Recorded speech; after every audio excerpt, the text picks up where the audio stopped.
Fala galera, bem-vindos ao canal Podcast Pontapé Inicial. Hoje vamos falar vários assuntos. Vamos falar de Campeonato Gaúcho, Campeonato Mineiro, o amistoso ontem de Botafogo e Fluminense e a chegada do novo técnico Domenech Thuram. E hoje estou aqui com Vitor Fala pessoal, bastante assunto aí hoje, falar sobre futebol. e Gustavo. Boa noite, pessoal. Tudo bom? Vamos falar sobre futebol. Temos bastante assunto para a gente comentar aqui. Começando pelo Paulista, Gustavo, a lógica, né? Corinthians 1, Mirassol 0 e Palmeiras 1, Ponte Preta 0. Fala aí o que você viu desses jogos.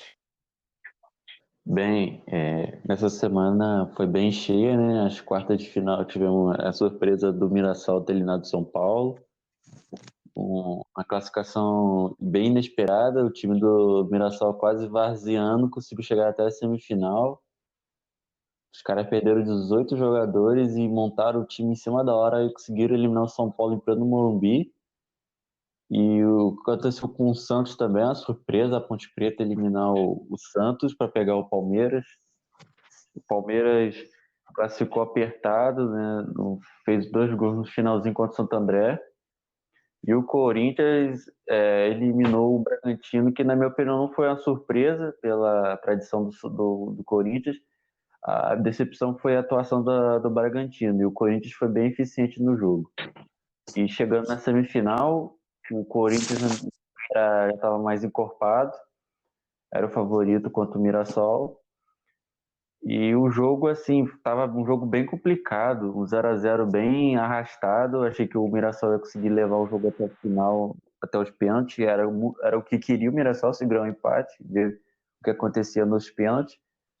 Mas teve uma expulsão bem discutível que o VAR chamou o árbitro numa entrada do jogador do Mirassol no Carlos Augusto, lateral esquerdo do Corinthians. Aí ele expulsou. Na minha opinião, a expulsão ajudou muito que o Corinthians começou a abafar o time do Mirassol, e no chute de fora da área do Ederson, que na minha opinião o goleiro falhou, o, o Corinthians fez 1-0 e segurou o jogo. O Corinthians abre o placar, é muito difícil perder o resultado, então levou até o final. E o jogo do Palmeiras com a Ponte Preta foi um jogo duro. A Ponte Preta cresceu muito na mão do seu novo técnico. E aí o Palmeiras conseguiu abrir o placar no finalzinho do primeiro tempo, um chute do Patrick de Paula, bom volante, gosto muito do jogador canhoto, jogador que tomou a conta do meio-campo do Palmeiras, tanto que hoje o Felipe Melo joga na zaga. E o Palmeiras abriu o placar, e o segundo tempo foi um jogo bem brigado. O time da Ponte, né, faz bastante falta, o time bate um cadinho, o time da Ponte, mas não deu para Ponte, né? No final até teve um abafo, mas não teve como. O time do Palmeiras foi superior, mereceu a classificação e tem um derby aí pela frente. Quarta-feira o jogo de ida é na casa do Corinthians e vamos ver o que acontece, né? Um clássico brigado, bastante pressão pro lado do Palmeiras, que não ganha um clássico do Corinthians já faz um bom tempo, e o Corinthians está em busca do seu tetra. Vitor, essa pandemia fez bem ao Corinthians, né? Porque antes da pandemia sendo muito criticado pelo seu trabalho, eliminado da Libertadores, e agora voltou para o candidato ao rebaixamento, ganhou o Palmeiras e ganhou o Oeste, se classificou, dispensou a melhor campanha do Paulista, que era o Red Bull Bragantino, passou pelo Mirassol e agora chega à final contra o seu arqui-rival Palmeiras. Você acha que isso pode levar algum favoritismo à final? Não, eu acho que em contrapartida a toda essa tradição do Corinthians e tudo mais, tem um grande elenco do Palmeiras, né? Então eu acho que vai ser uma final equilibradíssima. O Corinthians surpreendeu realmente no pós-pandemia e cresce muito no estadual, né? Um time que está muito acostumado a jogar esse tipo de campeonato e a ganhar sempre, mesmo sem o apoio da sua enorme torcida, está conseguindo aí levar, inclusive, um candidato aí a título, que para mim era um candidato a título, o Bragantino, que vinha jogando até um futebol melhor que o Corinthians. Mas, enfim, é futebol, é o Corinthians, é um grande time. Que azar é esse do São Paulo, Gustavo? 15 anos sem ganhar o Paulista. Rapaz, o São Paulo, mais um ano, né? Vai ser 16 agora. O São Paulo tá pipocando muito no Morumbi, perdendo classificações inesperadas, na Sul-Americana, na Libertadores, no Campeonato Paulista, Copa do Brasil.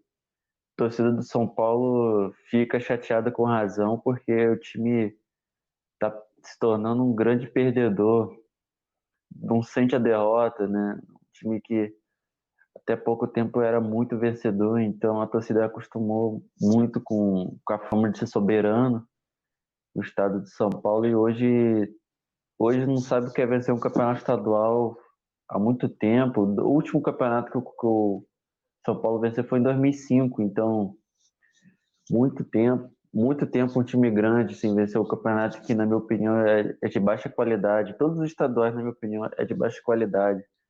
E é muito tempo um time como o São Paulo ficar esses 15 anos, 16 agora sem vencer o Campeonato Paulista. E o que as decepções, né, das eliminações só agrava mais isso. O último título do São Paulo foi em 2012, numa Sul-Americana, né, que convenhamos, a Sul-Americana é um título legal de se ganhar, mas não está na prateleira dos mais importantes.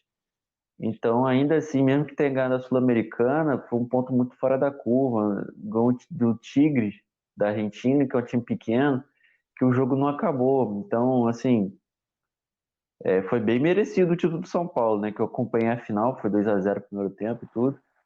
Né? Mas é um título de uma expressão um pouco menor, bem menor do que, por exemplo, um Campeonato Brasileiro. Então, é muito tempo para um time tão grande como o São Paulo. Pegando agora uma ponte aérea de São Paulo para Porto Alegre, hoje tivemos as semifinais do turno do Campeonato Gaúcho. O Grêmio, no sufoco, no último minuto, ganhou do Novo Hamburgo por 4-3 e o Internacional passou fácil pelo Sportivo 4-0. Agora, na final do segundo turno, teremos um Grenal. E quem ganhar ao contra o Caxias. Vitor, é, suas caras no jogo de hoje, mas Diego Souza, artilheiro do Campeonato Gaúcho, pode decidir de novo, não é? Com certeza. É um clássico, né? Clássico não existe, essa não tem favorito. O último clássico, acho que o Grêmio até venceu na volta do futebol, do estadual, né? 1-0. Pós-pandemia. Isso. Mas eu não aponto favorito, não tem como. É um clássico que eu acho que, tirando os clássicos do Rio de Janeiro, não tem favorito nos outros grandes. Talvez em Minas também, porque o Cruzeiro está muito mal, né? Mas não dá para apontar favorito em clássico, nem no Paulista, nem no Gaúcho. Então, vamos ver o que vai dar aí. Final surpreendente do campeonato vai ser um jogo um pouco mais tranquilo para quem passar, qualquer um dos dois, eu acho, né? Porque o Caxias também tem um bom time, mas é um Enfraqueceu time do muito. interior, né? E isso pode pesar na final. Recentemente eu cheguei a acompanhar um clássico do Caxias com a Juventude. O time do Caxias está muito fraco. Eles no primeiro turno eles ganharam um time bem mais consistente, e parece que pós-pandemia, a paralisação, eles caíram bastante, né? Isso evidencia também o quanto a paralisação foi ruim para os times menores, né? Sobretudo para esses times do interior. Exato. Eu acho que todos os pequenos times que vinham tendo uma campanha mais ou menos consistente caíram demais, muito mais que os times grandes. Verdade. O Mineiro, hoje tivemos as semifinais do Campeonato Mineiro entre Caldense e Tombense, onde a Tombense ganhou de 1-0 e o Atlético Mineiro ganhou do América Mineiro por 2-1. E aí, Gustavo? ali do jogo do Atlético. Bem, o jogo do Atlético, o Atlético vem aumentando muito a produtividade, né? Gosto muito dos jogadores que o Atlético contratou, como o Keno, Guilherme Arana, o Natan já estava no grupo também, um excelente jogador. Acredito que está melhorando a produção do time. E contratou o Marrone também, que hoje perdeu gols importantes que podem fazer falta. Né? O Atlético abriu 2-0 no placar. E o time do América Mineiro não é um time ruim, um time comandado pelo Lisca. Né? Mas hoje o Atlético abriu 2-0 e o América Mineiro conseguiu diminuir, né? E até o goleiro do América Mineiro falhou no primeiro gol do Atlético, né? E assim, o América perdendo de 2-0 é muito complicado, né, pro América. Mas como perdeu de 2-1, ele tem boas chances. Precisa de uma vitória simples por um gol de diferença, 1-0, 2-1 classifica. Pelo seguinte, no Campeonato Mineiro, o time de melhor campanha, ele tem a vantagem de jogar pelo resultado igual, o placar agregado igual. E em Minas, o América Mineiro foi o segundo colocado e o Atlético foi o terceiro. Ou seja, o placar agregado empatado favorece o América Mineiro. E na outra semifinal foi 1-0 para a Tombense, né? Mas nesse caso, a Tombense que tem a melhor campanha. A Tombense foi o líder do Campeonato Mineiro. Então, provavelmente, o Tombense vai conseguir a vaga, né?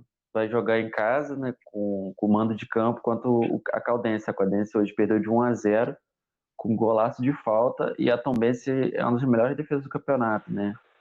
Tem o experiente Ibson, né, o jogador mais conhecido lá. Então, assim, provavelmente a Tombense está mais para a final. O Clássico Mineiro, eu acho que está muito em aberto.